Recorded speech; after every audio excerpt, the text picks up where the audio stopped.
Okay, so today we're going to be learning about the law of sines and how to use it, when to use it, and how to use it in general. So first off, you need to know when to use it. You're going to be using it to solve triangles, either angles or sides of triangles, by doing a method known as the law of sines. Now, the formula for the law of sines is to take the sine of the first angle and then put it over what's across from it, which is side A. Now, you set it equal to sine of angle B over side B. And that's the formula, and that's how you would set it up. Okay, so now we're going to be going over an example problem of how to solve for an angle. Now, just like I told you, you use a certain formula. So to set this formula up, you're going to want to take the sine of this angle, 115, over 123, and you put it over 123. Then you set it equal to this angle, which is unknown, so sine of B over 16. Then the next step is you're going to want to multiply across.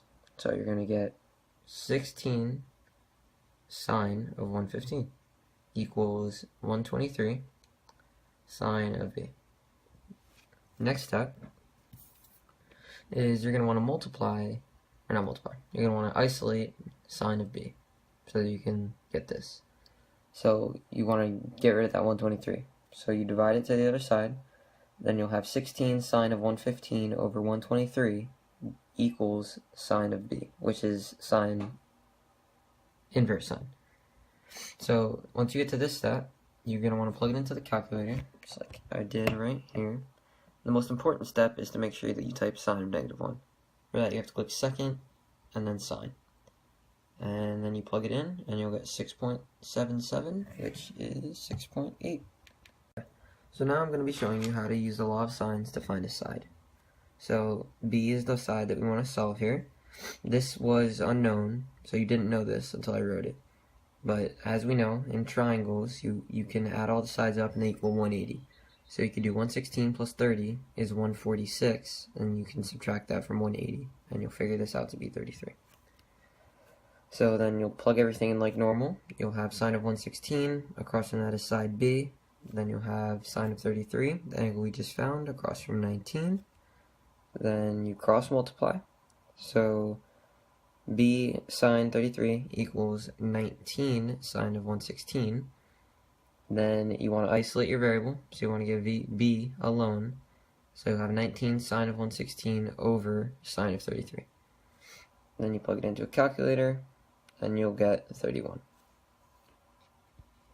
Alright, welcome back. So now we're going to do some practice problems for the law of sines. So I'm going to encourage you to pause the video and try and do this problem by yourself. Alright, hopefully that was enough time. Now I'm going to reveal the answer.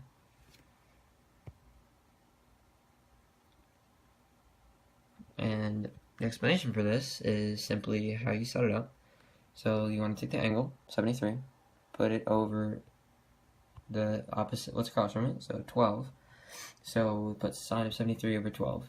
And then the other side is going to be the angle that you need, which is B, sine of B over 11.